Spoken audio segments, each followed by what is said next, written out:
Maka sangat perlu kita meminta terus pertolongan kepada Allah dan juga hidayah dari Allah Subhanahu wa taala agar apa?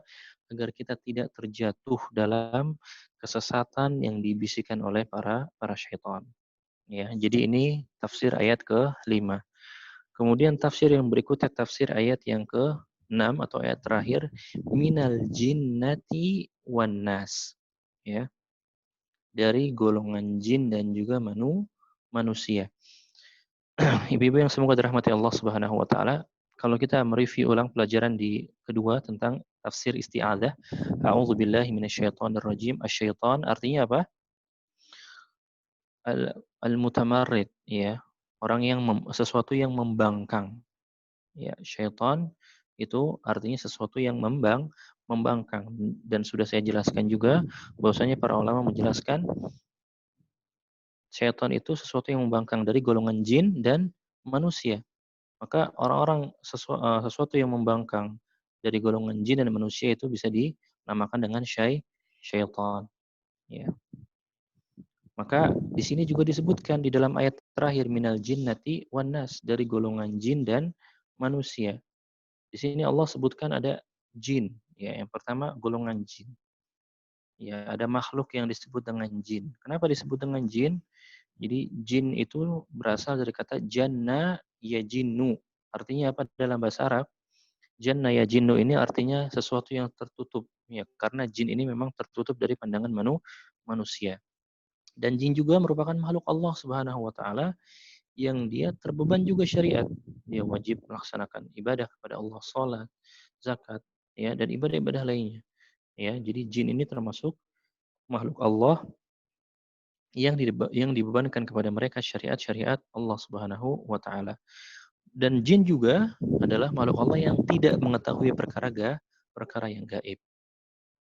Ya. Kemudian para ulama tafsir juga menjelaskan bahwasannya ayat ini adalah rincian dari ayat sebelumnya. Ya, jadi ayat sebelumnya apa? Alladzi yuwaswisu fi sudurin nas minal jinnati wan nas. Ayat sebelumnya lagi min syarril waswasil khannas. Di ayat sebelumnya kan disebutkan dari keburukan bisikan-bisikan yang samar-samar. Nah, dijelaskan dari ayat ini maksudnya apa? Keburukan, bisikan-bisikan dari golongan jin dan manusia. Ya. Maka dari surat ini, ya, dari surat An-Nas ini, ya, kita bisa ambil kesimpulan di antaranya yang pertama Allah Subhanahu wa taala memerintahkan kepada kita untuk senantiasa berlindung kepada Allah Subhanahu wa taala. Yang kedua, ya, adalah bahwasanya salah satu cara mencegah adanya gangguan jin, ya, atau gangguan manusia, gangguan syaitan dari jin dan manusia, cara pencegahannya apa? Dengan kita membaca surat An-Nas ini di pagi hari dan di sore hari. Dan ini sebagaimana yang Rasulullah Shallallahu Alaihi Wasallam ajarkan kepada kita.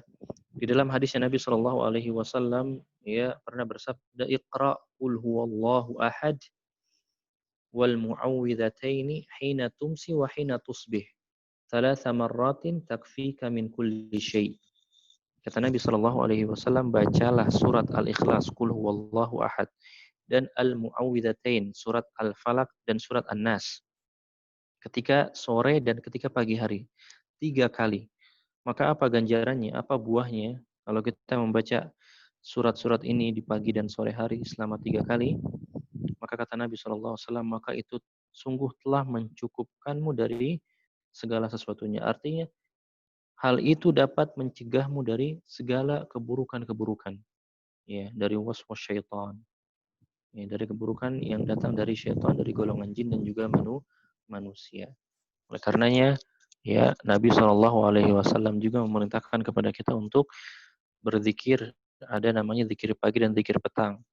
Ya, zikir pagi dan zikir petang kita awali dengan apa? Yang pertama membaca ayat kursi. Dan ayat kursi ini jelas merupakan ayat yang paling agung di dalam Al-Qur'anul Karim. Ya, saya jelaskan sedikit tentang ayat kursi ini. Jadi ayat kursi ini adalah ayat yang paling agung di dalam Al-Qur'anul Karim. Bahkan dikisahkan, ya, oleh Nabi Shallallahu Alaihi Wasallam tentang kisah ayat kursi ini, bahwasanya ayat kursi ini adalah ayat yang dapat mencegah datangnya keburukan dari syaitan. Ya, dikisahkan bahwasanya suatu ketika Abu Hurairah radhiyallahu anhu sedang menjaga zakat Ramadan. Ya, sedang menjaga zakat Ramadan. Tiba-tiba datanglah seseorang, lalu apa? Orang tersebut mencuri zakat Ramadan tersebut. Maka ketika ketahuan mencuri ditangkap oleh Abu Hurairah. Ketika ditangkap orang tersebut meminta kasihan, meminta belas kasihan. Ya, dia mengaku bahwasanya dia orang yang miskin, punya keluarga, punya anak dan harus diberikan kebutuhannya. Dan akhirnya dia mencuri zakat Ramadan ini. Ya. Lalu Abu Hurairah merasa iba, akhirnya dilepaskan oleh Abu Hurairah. Dan ternyata di pagi harinya Rasulullah Shallallahu Alaihi Wasallam tentunya melalui wahyu dari Allah mengetahui apa yang terjadi pada Abu Hurairah di malam hari. Maka Rasulullah bertanya kepada Abu Hurairah, ya Abu Hurairah, ma fa'ala sirukal bariha? Wahai Abu Hurairah, apa yang engkau lakukan kepada tawananmu tadi malam, kepada orang yang mencuri zakat Ramadan tadi malam?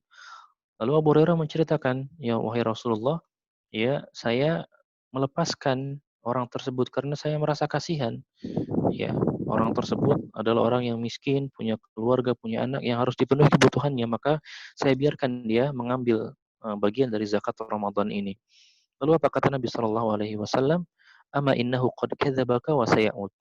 Ketahuilah wahai Abu Hurairah, orang itu nanti malam akan kembali lagi untuk mencuri zakat Ramadan. Ya, dan benarlah apa yang Rasulullah katakan dan hal ini terjadi selama 3 kali. Ya, tiga malam berturut-turut orang ini datang mencuri. Ya, dan ketika ketiga kalinya maka Abu Hurairah tangkap. Lalu apa? Abu Hurairah mengancam kepada orang yang mencuri ini. Wallahi la arfa'annaka ila Rasulillah, demi Allah aku akan mengadukan perkaramu kepada Rasulullah. Maka orang ini mengatakan, da'ni, ya, tinggalkan aku, lepaskan aku. Ya, lalu ketika selesai mengatakan hal seperti itu, orang ini mengatakan apa? Wahai Abu Hurairah, aku akan ajarkan kepadamu sebuah ayat di dalam Al-Qur'anul Karim yang apabila engkau membacanya ya di malam hari, maka engkau akan terlindung hingga pagi hari. Dan apabila engkau membacanya di pagi hari, maka engkau akan terlindung sampai malam harinya lagi. Maka Abu Hurairah bertanya, ayat apa yang ingin kau ajarkan? Lalu apa? Orang ini mengatakan ayatul kursi atau Allahu la ilaha illa huwal hayyul qayyum. Ya, lalu orang tersebut pergi. Di pagi harinya Rasulullah kembali bertanya kepada Abu Hurairah, "Ya Abu Hurairah, ma fa'ala asirukal barihah?" Wahai Abu Hurairah, apa yang kau lakukan kepada tawananmu tadi malam? Kemudian Abu Hurairah menceritakan, "Wahai Rasulullah, tawananku tadi malam atau orang yang tadi malam mencuri itu malah mengajarkan kepadaku sebuah kalimat, ya, mengajarkan kepadaku sebuah kalimat yang apabila aku membacanya sebelum tidur maka Allah akan melindungiku sampai pagi hari. Dan apabila aku membacanya di pagi hari, Allah akan melindungiku hingga malam hari." Lalu Rasulullah Shallallahu Alaihi Wasallam bertanya, ayat apa itu?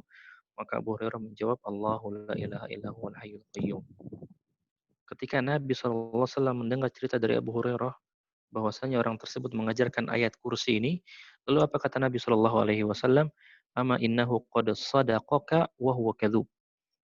Ya, wahai Abu Hurairah, orang yang tadi malam itu sungguh telah benar mengajarkan kepadamu sebuah ayat ini. Padahal dia adalah seorang pendusta. Maka apa?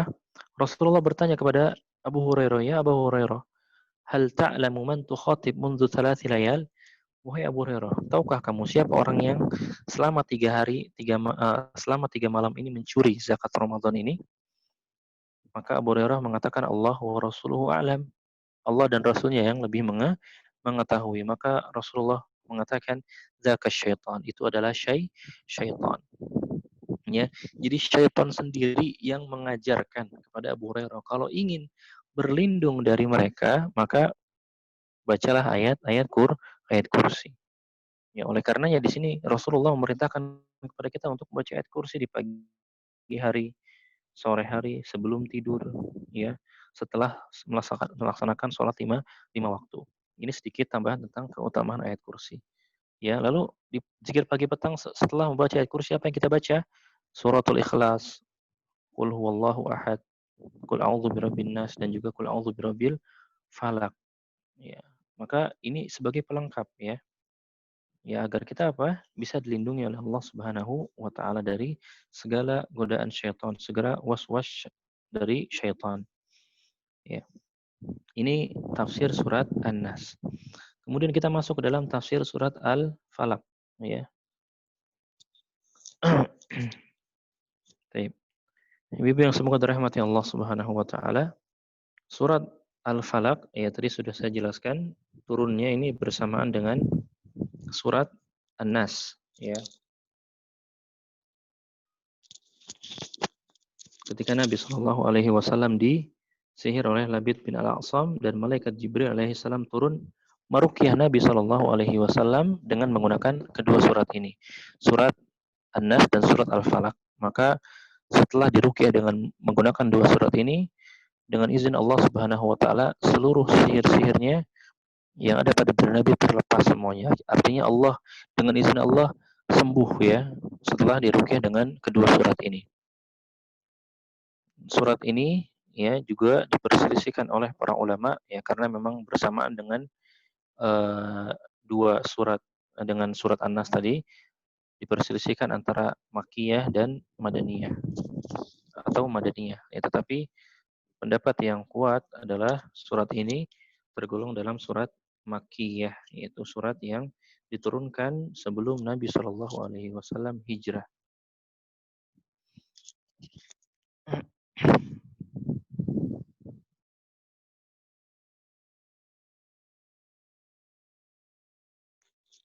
Kemudian sebelum saya masuk ke dalam pembahasan dari surat Al-Falaq ini, ya, saya akan membawakan sebuah hadis tentang keutamaan dari surat Al-Falaq ini dan juga surat An-Nas atau keutamaan dari Al-Mu'awwidhatan ini. Ya, jadi Al-Mu'awwidhatan adalah dua surat pelindung. Apa keutamaannya? Di sini disebutkan di dalam hadis Nabi Shallallahu alaihi wasallam ya bahwa Rasulullah Shallallahu alaihi wasallam pernah bertanya, alam taro ayatin unzilatil lailata lam yura mithluhunna qat. Rasulullah pernah bertanya kepada para sahabatnya, apakah ya tahukah engkau ayat-ayat yang telah diturunkan malam ini dan tidak pernah ada yang menyerupai ayat tersebut sama sekali. Jadi Nabi SAW pernah bertanya kepada seorang sahabatnya, ya tahukah engkau ya tentang ayat yang diturunkan malam ini yang ayat tersebut tidak pernah menyerupai ayat-ayat yang lainnya. Ya. Kemudian Rasulullah SAW bersabda, "Qul a'udzu birabbil falaq wa qul a'udzu birabbin nas." Jadi ayat yang dimaksud adalah ayat Qul a'udzu birabbil falaq dan Qul a'udzu birabbin nas. Yaitu surat Al-Falaq dan juga surat An-Nas.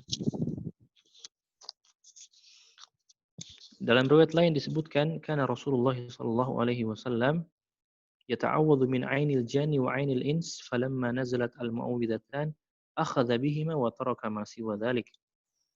Dalam hadis Nabi sallallahu alaihi wasallam ya berlindung dari mata jahat jin dan manusia, senantiasa berlindung dari mata jahat jin dan manusia. Ya. Ketika turun dua surat ini Al-Mu'awwidhatan, maka apa? Maka Nabi Shallallahu alaihi wasallam menggunakan kedua surat ini untuk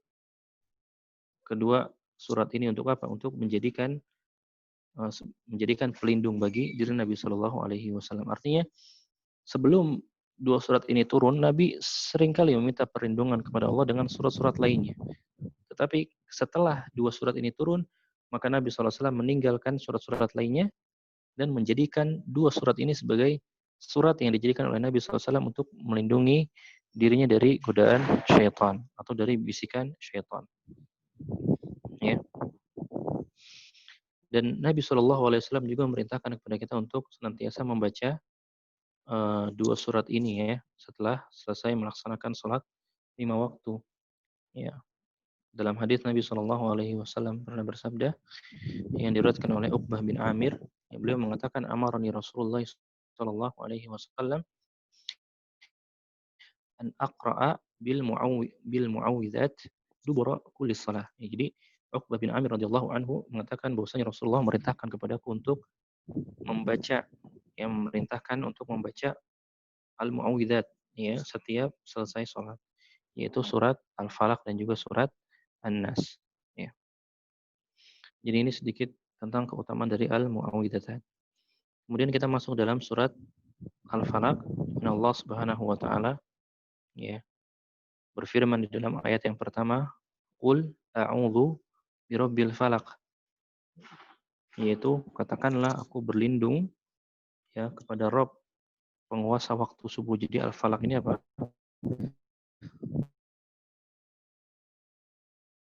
Waktu subuh, ya. Jadi katakanlah wahai Muhammad, aku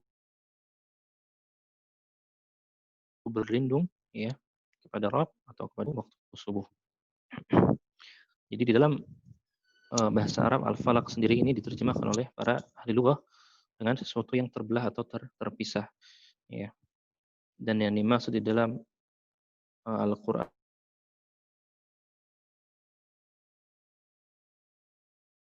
surat Al-Falaq ini adalah apa? Waktu.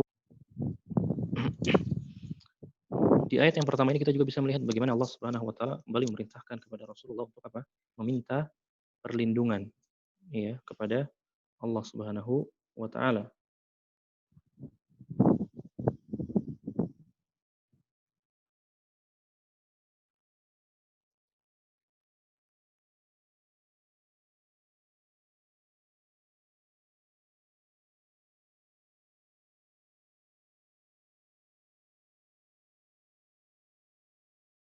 Dari surat Al-Falaq, yaitu Qul a'udzu birabbil falaq, ya. Jadi aku berlindung, katakanlah aku berlindung kepada Rabb penguasa waktu subuh. Jadi para para ahli bahasa mengartikan al-falaq itu artinya yang sesuatu yang terbelah atau terpisah. Ya, tapi para ulama tafsir di sini mengatakan dalam Al-Qur'an ini al-falaq artinya apa? Waktu subuh. Ya, dan dalam ayat ini kembali Allah Subhanahu wa taala memerintahkan kepada kita untuk meminta perlindungan atau isti'adzah kepada Allah Subhanahu wa taala. Ya, dan sekali lagi apa? Tentu adanya larangan di sini agar kita tidak meminta kepada selain Allah Subhanahu wa taala. Ayat berikutnya Allah Subhanahu wa taala berfirman, "Min syarri ma khalaq." Ya, dari kejahatan apa-apa yang telah Allah ciptakan. Maka ayat yang pendek ini, ya, mengandung isti'adzah dari kejahatan semua makhluk. Jadi kita juga diperintahkan untuk meminta perlindungan dari kejahatan makhluk-makhluk yang Allah ciptakan. Al-Imam Al-Hasan Al-Basri, ya, di dalam ini mengatakan apa? Bahwasanya jahanam dan iblis, ya, beserta keturunannya termasuk apa yang telah dia ciptakan. Jadi kita diperintahkan oleh Allah untuk berlindung dari apa-apa yang Allah ciptakan, ya, manusia ataupun hewan ataupun jin, termasuk dari jahanam, neraka jahanam, iblis. Karena ini juga termasuk di antara ciptaan Allah Subhanahu wa taala, dan kita diperintahkan untuk berlindung dari keduanya, ya.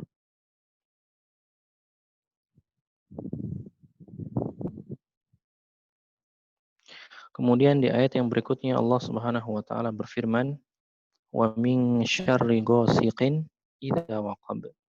Ya, dari kejahatan malam apabila telah masuk dalam kegelapan. Ya, jadi kata gosik, ya, artinya apa? Malam, ya. Berasal dari kata gosak, ya. Gosakun artinya kegelapan, ya. Waqab artinya telah masuk. Jadi di sini Allah Subhanahu wa taala juga memerintahkan kepada kita untuk berlindung dari segala kejahatan malam yang terjadi di malam hari, terutama ketika sudah gelap gulita, ya. Mengapa? Ya karena memang kejahatan itu kebanyakan terjadi pada malam hari. Kita lihat sekarang mungkin adanya pembegalan, adanya pencurian, dan hal-hal buruk lainnya. Kebanyakan terjadi di malam hari. Oleh karenanya apa? Allah Subhanahu wa taala memerintahkan kepada kita untuk berlindung dari segala kejahatan-kejahatan yang terjadi ketika di malam hari. Kemudian Ayat berikutnya Allah Subhanahu wa taala berfirman, "Wa min syarrin naffatsati fil 'uqad." Dan dari kejahatan wanita-wanita tukang sihir yang menghembus ya pada tali-tali ikatan. Ya, jadi di sini Allah Subhanahu wa taala juga memerintahkan kepada kita untuk berlindung dari tukang sihir, ya. Jadi tukang sihir ini mereka biasa apa? Membaca mantra, jampi-jampi. Lalu apa? Lalu mereka tiupkan, ya. Mereka tiupkan kepada tali-tali yang sudah diikat, ya. Dan inilah yang dinamakan dengan ruqyah ghairu syar'iyyah atau ruqyah yang justru terjatuh dalam kesyirikan. Ya, banyak sekali mungkin di antara manusia di zaman sekarang yang dia mengaku sebagai kiai atau tokoh agama yang bisa menyembuhkan berbagai macam penyakit atau yang biasa meruqyah orang, akan tapi apa? Ruqyah-ruqyah yang mereka gunakan bukan ruqyah-ruqyah syar'iyyah, melainkan dengan ruqyah-ruqyah yang justru mengandung kesyirikan dengan membacakan mantra, ya, atau memberikan jimat, jampe-jampe dan lain-lainnya. Adapun ruqyah syar'iyyah jelas yaitu ruqyah yang ya menggunakan ayat-ayat Allah Subhanahu wa taala, menggunakan ayat-ayat Allah dalam Al-Qur'anul Karim atau menggunakan doa-doa yang Nabi Shallallahu alaihi wasallam ajarkan kepada kita. Jadi ruqyah syar'iyyah ini yang harus kita perhatikan adalah yang didefinisikan oleh para ulama, ruqyah syar'iyyah ini syaratnya apa di antaranya? Antakuna bi kalamil Arabi atau antakuna bil lughah al Arabiyyah. Jadi harus menggunakan bahasa bahasa Arab, ya. Dan bahasa Arab pun bahasa Arab yang jelas, ya, bukan bahasa Arab yang terkadang kita sendiri tidak mengetahui arti dari kata-kata tersebut dan ini banyak sekali ya. Biasanya jampi-jampi atau mantra-mantra para dukun, jimat-jimat. Banyak sekali di antara kita mungkin yang sering sekali terkecoh ya, mengira bahwasanya itu ayat-ayat Al-Qur'an, padahal apa? Kata-kata tersebut adalah kata-kata yang kita pun tidak tahu maknanya dan bukan merupakan ayat dari Al-Qur'anul Karim wal billah.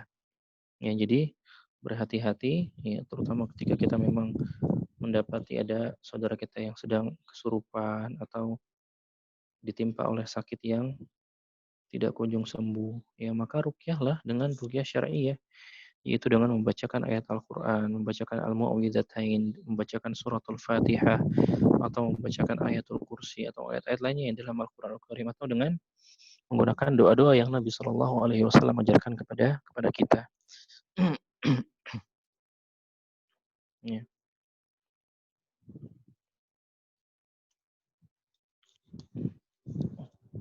Kemudian ayat berikutnya ya Allah Subhanahu wa taala berfirman wa min syarri hasidin idza hasad. Jadi ayat sebelumnya Allah memerintahkan kepada kita untuk berlindung dari tukang-tukang sihir ya. Yang berikutnya Allah Subhanahu wa taala memerintahkan kepada kita untuk berlindung dari kejahatan orang yang hasad kepada kita, ya, orang yang dengki kepada kita, orang yang iri kepada kita.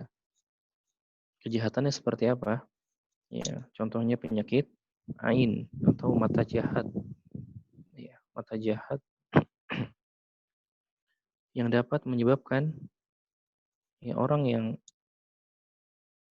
terkena penyakit ain ini apa? Bisa menyebabkan gila atau bahkan kematian, ya. Oleh karenanya kita berlindung dari hal-hal seperti ini. Contohnya seperti apa ain ini? Jadi penyakit ain ini mungkin penyakit yang sering sekali kita remehkan ya. Dan tanpa kita sadari kita atau anak-anak kita terkena penyakit ain tersebut, yaitu penyakit mata jahat. Bagaimana contohnya? Ya, kita atau ibu memiliki seorang anak ya masih umur satu atau balita lah, ya sedang lucu-lucunya. Ya. Lalu ibu post nih fotonya di berbagai sosial media, ya. Lalu dan tentu akan dilihat oleh banyak banyak orang, ya. Dan mungkin di antara orang-orang yang melihat itu ada yang tidak senang dengan ibu, ya. Karena apa? merasa iri atau merasa hasad, merasa dengki karena kok anak ibu tuh ganteng, lucu, ya. Sementara mungkin anak dia sendiri tidak setampan atau tidak selucu anak yang ibu miliki. Ya. Lalu apa? Timbullah rasa hasad dan timbullah namanya mata jahat. Ya. Akhirnya apa dia memandangi foto anak ibu dengan mata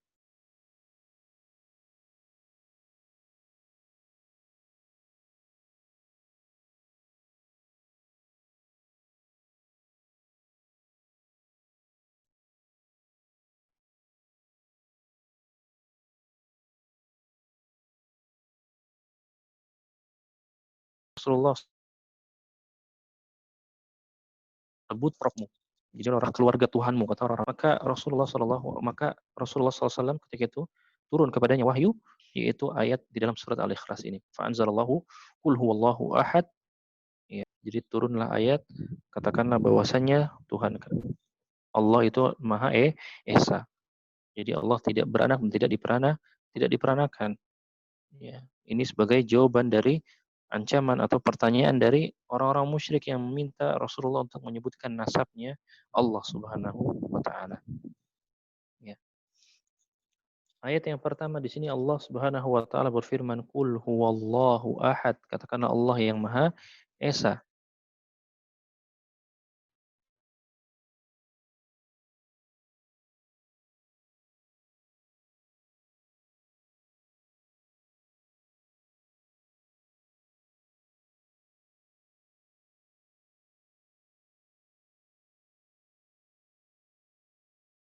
Ya, artinya apa?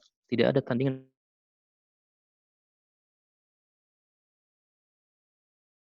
Yang berikutnya Allah Subhanahu adalah As-Samad. Jadi As-Samad itu apa? Yang pertama As-Samad ini di antara Asmaul Husna, di antara nama-nama Allah yang baik ya. Jadi penjelasan para ulama tentang makna As-Samad ini berbeda-beda ya, banyak sekali ya. Tetapi satu makna. Yang pertama, makna As-Samad adalah Rabb yang segala sesuatu menghadap kepada Allah Subhanahu wa taala. Atau juga As-Samad diartikan dengan As-Sayyid ya, yang menguasai. Jadi Allah adalah zat yang menguasai seluruh alam semesta. Ada juga yang menyebutkan dengan Asy-Syarif yang maha mulia. Intinya arti As-Samad ini tentu arti yang baik bagi Allah Subhanahu wa taala. Bahwasanya Allah adalah zat yang maha menguasai seluruh alam semesta. Allah adalah zat yang maha mulia, ya, yang maha sempurna, yang maha agung. Ini dari arti dari kata As-Samad, ya.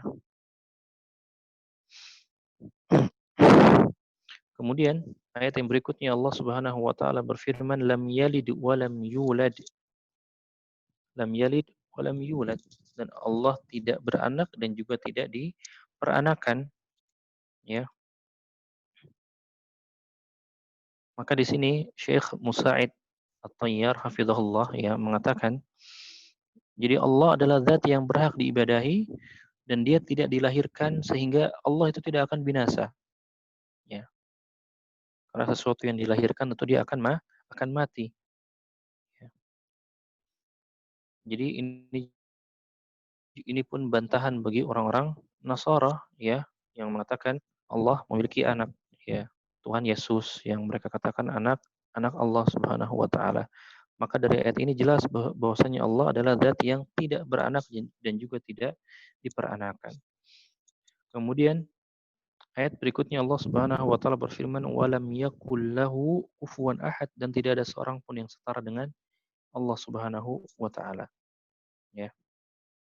Jelas laisa kamitslihi syai', tidak ada yang sama, tidak ada yang serupa dengan Allah Subhanahu wa taala. Tidak ada satupun zat yang serupa dengan Allah Subhanahu wa taala. Berbeda, Allah itu Al-Khaliq yang mencipta sementara kita makhluk yang diciptakan. Al-Khaliq dan makhluk berbeda sekali. Ya, maka ketika Allah Subhanahu wa taala eh, mengatakan dalam Al-Qur'an wa huwas samiul basir, Allah Maha melihat dan Allah Maha mendengar, jangan dipertanyakan bagaimana Allah mendengar, bagaimana Allah melihat, ya. Jangan dipertanyakan. Tugas kita hanya mengimani apa yang Allah katakan dalam Al-Qur'anul Karim, ya. Dan yang jelas apa-apa yang Allah katakan dalam Al-Qur'an tentang sifat-sifatnya itu sangat berbeda dengan sifat-sifatnya manusia. Meskipun kita melihat ada sifat-sifat yang secara bahasa sama, mendengar, melihat. Tetapi apa? Pada dasarnya Allah Subhanahu wa taala adalah zat yang tidak ada yang setara dengannya. Ya, laisa kamitslihi syai', tidak ada yang setara atau sama dengan Allah Subhanahu wa taala. Segala apapun, ya, termasuk dalam mendengar, melihat. Kita hanya mengimani Allah mendengar, Allah melihat. Ya, tidak boleh kita berpikir atau bertanya-tanya bagaimana melihatnya Allah, bagaimana mendengarnya Allah, apakah menggunakan dua telinga dan lain-lain. Ya, maka hal ini tidak boleh dipertanyakan. Jadi tugas kita hanya mengimani bahwasanya Allah mendengar dan melihat, dan kita mengimani bahwasanya pendengaran Allah, penglihatan Allah itu pasti berbeda dengan makhluknya. Ya. Ya, jadi kemudian saya akan sebutkan di sini di antara keutamaan lain dari surat Al-Ikhlas ini adalah, ya, yang mana Rasulullah Shallallahu Alaihi Wasallam dalam hadisnya pernah mengatakan, mengajarkan kepada kita adab sebelum berdoa. Ya, di antara adab sebelum berdoa adalah kita memuji Allah Subhanahu wa taala, ya. Dan di antara bentuk pujian terbaik bagi Allah Subhanahu wa taala dan dengan membaca surat Al-Ikhlas ini. Rasulullah SAW mengajarkan kepada kita sebuah doa. Jadi sebelum kita meminta hajat kepada Allah, maka kita memuji Allah dengan lafaz seperti ini. Allahumma inni as'aluka bi anni asyhadu annaka antallahu la ilaha illa ant al-ahadus samad alladzi lam yalid wa lam yulad wa lam yakul lahu kufuwan ahad. Ya. Kata Rasulullah SAW, seseorang yang meminta hajat, sebelum meminta hajat berdoa, ya, memuji Allah dengan ucapan ini, maka Allah akan mengijabah doanya. Jadi dibaca 3 kali. Allahumma inni, ya Allah, sesungguhnya aku as'aluka, memohon kepadamu, bi anni asyhadu, ya, bahwasanya aku bersaksi, annaka antallah, sesungguhnya engkau adalah Allah, la ilaha illa ant, tidak ada ilah selain engkau. Al-ahadus somad, yang maha esa, lagi maha sempurna, lagi maha agung, lagi maha menguasai.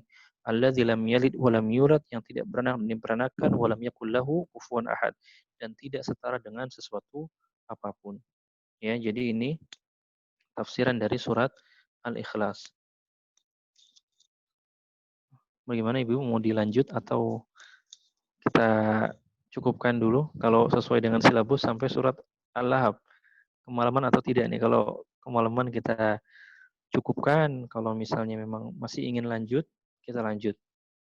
Mungkin sampai jam 9:30 insya Allah. Bagaimana? Ya, sepakat sampai 9:30 aja Pak Ustadz. Ah, taib. Ya. Baik, sekarang kita beralih ke tafsiran surat berikutnya, yaitu surat Al-Lahab, ya, atau Al-Masad. Ya, jadi nama lain dari surat Al-Lahab ini adalah surat Al-Masad. Ya. Surat ini mengisahkan tentang paman Nabi Shallallahu Alaihi Wasallam. Siapa dia? Abu Lahab, yang kita kenal dengan Abu Lahab. Jadi Abu Lahab ini memiliki nama asli Abdul Uzza. Abdul Uzza bin Abdul Muttalib. Ya. Dan sebenarnya nama kunyahnya Abu Lahab ini bukan Abu Lahab, tetapi apa? Abu Utaibah. Ya. Tetapi lebih terkenal dengan Abu Lahab. Apa arti Lahab? Ya. Arti Lahab artinya api yang bergejolak, dan dinamakan Abu Lahab ya karena wajahnya Abu Lahab ini apa? Terkenal dengan warnanya yang memerah seperti api, ya. Oleh karenanya dia dijuluki dengan Abu Lahab. Adapun kunyahnya, ya, apa itu kunyah? Kunyah itu biasanya dinisbatkan kepada anak. Misalnya saya punya anak, ya, namanya Muhammad, maka Abu Muhammad. Atau ibu punya anak namanya uh, Khadijah, Ummu Khadijah, ini kunyah. Jadi kunyahnya Abu Lahab ini Abu Utaibah, ya. Jadi surat ini asbabun nuzulnya adalah kisah pamannya Nabi Shallallahu Alaihi Wasallam, Abu Lahab, yang menentang dakwahnya Nabi Shallallahu Alaihi Wasallam.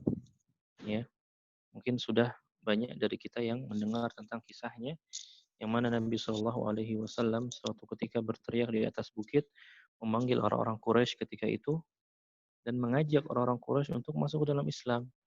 Ya, kemudian apa? Abu Lahab datang dan mengatakan kepada Nabi SAW, alihadza jama'tana. Apakah hanya karena untuk perkara ini saja engkau mengumpulkan kami? Artinya dia meremehkan Nabi Shallallahu Alaihi Wasallam.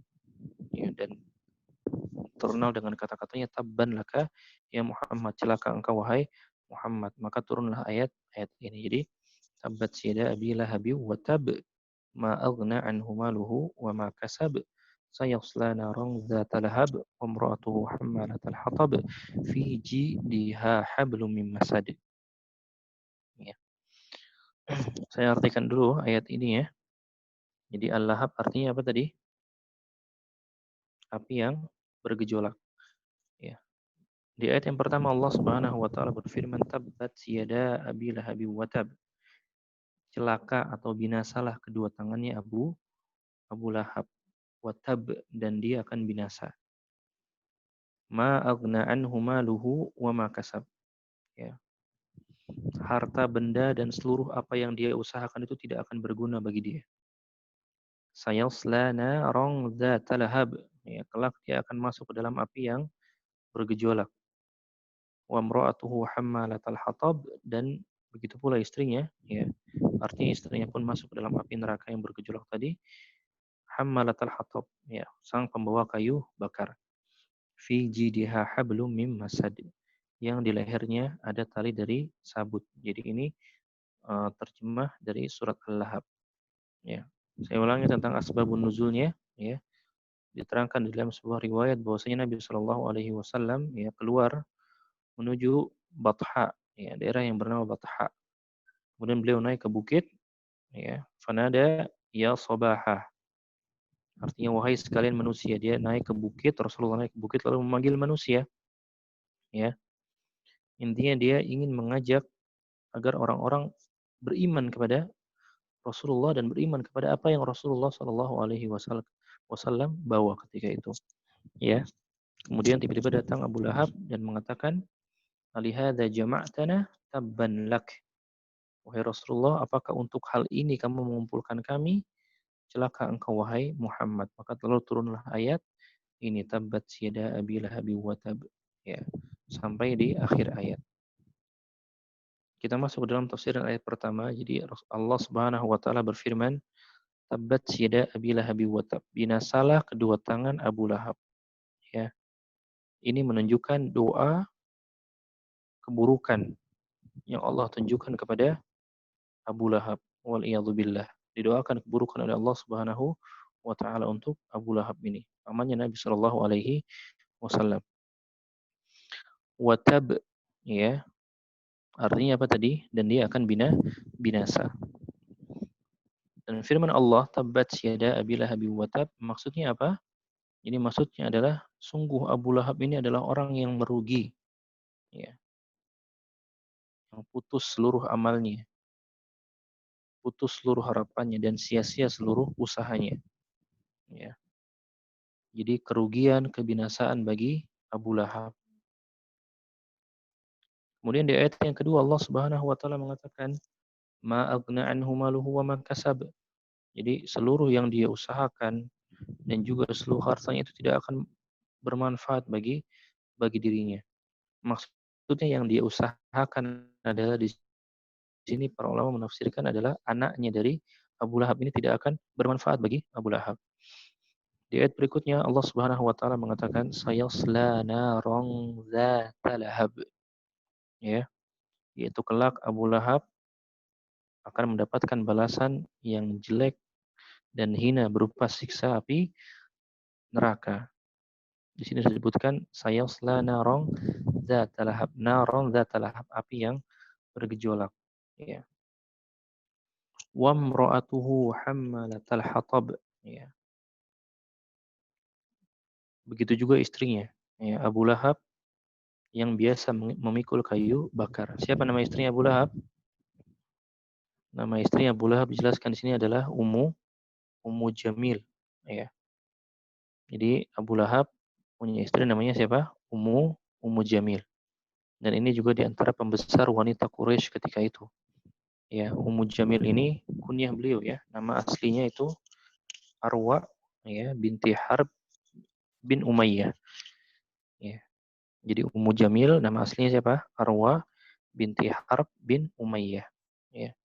Dan Ummu Jamil ini adalah saudaranya Abu Sufyan. Kemudian Ummu Jamil juga punya kelakuan yang buruk, yang biasa membantu suaminya dalam kekufuran, membantu suaminya dalam menentang ajaran Nabi Shallallahu Alaihi Wasallam, ya, membantu suaminya dalam pembangkangan, ya, mencela Nabi Shallallahu Alaihi Wasallam. Oleh karena itu pada hari kiamat, ya, Ummu Jamil juga akan menambahkan siksaan pada Abu Lahab. Ya, oleh karenanya Allah katakan dalam ayat selanjutnya, wa mra'atuhu hammalatal hatab fi jidha hablum mim masad, yaitu istrinya sang pembawa kayu bakar, fi jidha hablum mim masad, yang di lehernya ada tali dari sabut. Ya, yaitu maksudnya apa? Istri Abu Lahab akan membawa kayu bakar, lalu ia akan bertemu suaminya Abu Lahab, dan lalu dia akan menambahkan siksaan bagi Abu Lahab. Ya. Jadi ini dari ayat ini pun kita bisa mengambil faedah di antaranya apa? Pentingnya didikan seorang suami terhadap istrinya, ya. Jadi ayat ini juga para ulama memberikan faedah di antaranya ketika seorang istri melakukan keburukan, maka dosanya pun akan menimpa suami karena suaminya tidak bisa mendidik si istrinya dengan benar. Ya. Adapun firman Allah Subhanahu wa taala tentang leher fiji diha hablum mim masad, yaitu yang ada yang di lehernya ada tali dari sabut. Di sini para ulama menjelaskan bahwasanya leher Ummu Jamil ada tali sabut dari api neraka, dan sebagian ulama memaknai masad dengan sabut. Ya, oleh karena tadi surat Al-Lahab nama lainnya surat Al-Masad, diambil dari penggalan kalimat di ayat terakhir dari surat ini. Ya. Adapun Al-Masad sendiri ada sebagian ulama yang mengatakan masad ini adalah rantai yang panjangnya 70 hasta. Ya, atau kalung dari api yang panjangnya 70 hasta. Dan ini adalah bentuk siksaan yang Allah berikan kepada siapa? Kepada Abu Lahab, ya, kepada istrinya Abu Lahab, waliyadzubillah. Ya. Kemudian sebelum kita akhiri, saya akan juga jelaskan di sini tentang tafsiran hammalatal hatab, ya, pembawa kayu bakar. Jadi ada beberapa para mufassirin atau ulama tafsir yang menjelaskan tentang makna hammalatal hatab ini maksudnya apa, ya. Jadi pembawa kayu bakar ini makna, ada yang memberikan makna secara majazi, yaitu hanya saja, ya. Jadi pembawa kayu bakar ini maksudnya adalah wanita yang sering mengadu domba, ya, atau menyebarkan namimah. Ya, ada juga para ulama yang menjelaskan hammalatul hatab ini maknanya memang Ummu Jamil ini adalah wanita yang sering membawa kayu bakar. Ya. Kemudian pendapat lainnya disebutkan bahwasanya Ummu Jamil ini juga sering meletakkan duri, ya, di jalan yang biasa dilewati oleh Rasulullah Shallallahu Alaihi Wasallam, dan pendapat ini yang dipilih oleh Imam Ibnu Jarir At-Tabari dalam tafsirnya. Ya. Baik, mungkin itu yang semoga dirahmati Allah Subhanahu Wa Taala pelajaran kita pada malam hari ini. Alhamdulillah, dengan izin Allah Subhanahu Wa Taala kita sudah menuntaskan tafsir dari 4 surat, surat An-Nas, Al-Falaq, dan Al-Ikhlas, dan juga surat Al-Masad atau Al-Lahab. Ya. Sebelumnya saya mohon maaf jika tadi banyak gangguan, ya. Tadi sempat terputus karena HP saya sempat drop, baterainya habis, dan juga tadi wifi-nya sempat terputus, jadi agak terputus. Tapi semoga Allah Subhanahu Wa Taala menjadikan pelajaran kita di malam hari ini sebagai bernilai ibadah di sisi Allah Subhanahu Wa Taala dan bernilai pahala di sisi Allah Subhanahu Wa Taala. Baik. Silahkan bagi ibu yang mungkin ada pertanyaan atau ada yang masih kurang jelas atau ada yang tertinggal, bisa ditanyakan. Barakallahu fikum. Terima kasih Pak Ustadz atas materi yang sudah disampaikan kepada para partisipan. Apabila ada yang ingin ditanyakan, bisa langsung bertanya atau menuliskan pertanyaan di kolom komentar.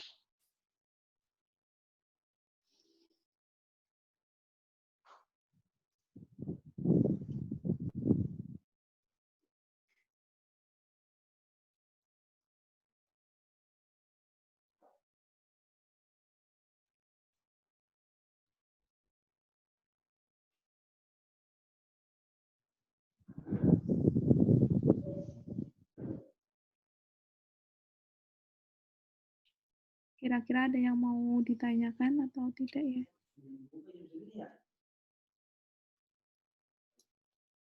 Oh, ada Ibu Sri Suharyati ya. Gimana Ibu? Ya, silakan Ibu.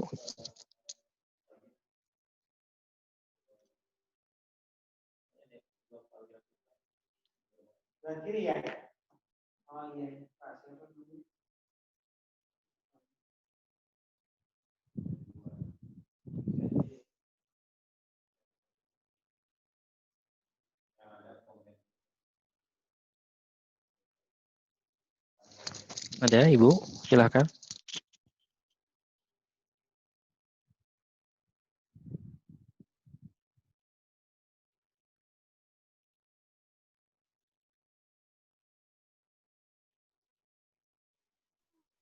Atau sambil menunggu pertanyaan dari yang sebelumnya, Pak Ustadz mau nanya kalau misalkan apa kita kan baru tahu nih kalau misalkan memposting foto anak kecil di media sosial terus kalau misalkan ada yang nggak suka gitu nanti kena penyakit AIN gitu ya.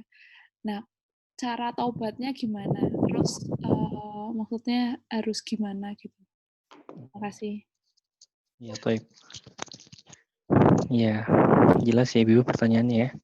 Jadi tadi ada Ibu bertanya kalau cara bertobat dari apabila kita memposting foto anak-anak kita ya. Tentu yang pertama apa? Kita hapus ya foto-fotonya ya karena hal itu yang dapat menyebabkan adanya mata jahat atau timbul mata jahat dari orang lain ya. Maka yang pertama apa? Kita hapus. Yang kedua, tentu kita bertobat kepada Allah Subhanahu wa taala, memohon ampun kepada Allah Subhanahu wa taala. Ya dengan apa? Dengan terus meminta perlindungan kepada Allah Subhanahu wa taala dengan membaca zikir pagi dan petang, ya, ataupun zikir-zikir yang lainnya. Dan kita pun bisa meruqyah anak kita, ya, misalnya masih kecil karena mungkin anak kecil belum bisa juga berzikir atau membaca ayat-ayat Al-Qur'an. Kita sebagai seorang ibu bisa ya memberikan perlindungan kepada anak kita dengan cara apa? Membacakan kepada mereka ayat-ayat Al-Qur'an, ya meruqyah mereka agar apa? Agar mereka bisa terlindung dari mata-mata jahat atau dari segala macam gangguan atau keburukan. Ya, jadi mungkin seperti itu, Ibu.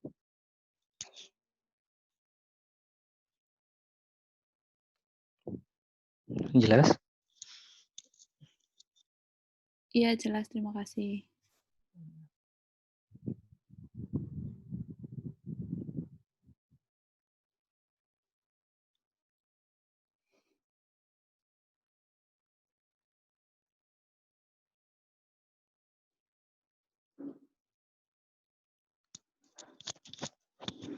Ada lagi yang lain?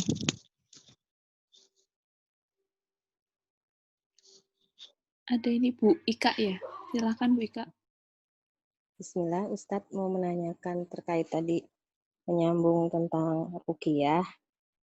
Meruqyah dengan bacaan Al-Quran, untuk bacaan yang dibaca itu apakah ada ketentuannya atau bacaan apa aja gitu Ustadz? Ya, baik. Ya, terkait dengan ruqyah syar'iyyah, ya. Jadi saya ulangi lagi tentang ruqyah syar'iyyah. Pertama, pengertiannya apa? Ruqyah yang dilakukan dengan menggunakan ayat-ayat suci Al-Qur'anul Karim. Ya, adapun ayat-ayatnya, ayat-ayat apa saja, ya, yang terdapat di dalam Al-Qur'an.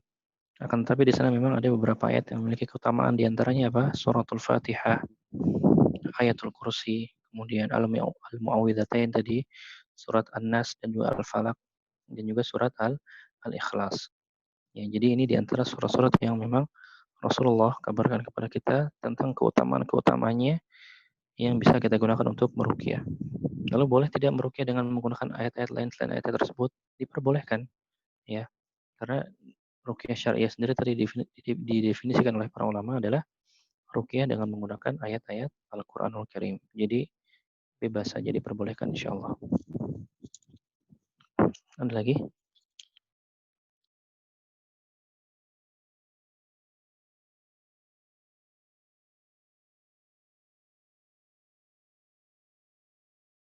Apabila tidak ada, mungkin cukup sekian mungkin ya Pak Ustadz ya. Oh, baik. Iya. Tapi apabila tidak ada, mungkin kita tutup majelis kita pada malam hari ini. Apa yang benar datang dari Allah Subhanahu wa taala dan apa yang salah datang dari khilafan diri saya pribadi, fa astaghfirullah li wa lakum. Kita tutup dengan doa kafaratul majlis. Subhanakallahumma wa bihamdika asyhadu an la ilaha illa anta astaghfiruka wa atubu ilaik. Assalamualaikum warahmatullahi wabarakatuh.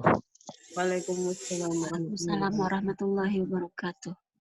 Waalaikumsalam warahmatullahi wabarakatuh. Terima kasih Ustadz Abdillah dan para partisipan. Semoga ilmu yang kita dapatkan bisa diaplikasikan di kehidupan kita sehari-hari. Terima kasih semuanya. Assalamualaikum warahmatullahi wabarakatuh. Waalaikumsalam. Waalaikumsalam warahmatullahi wabarakatuh.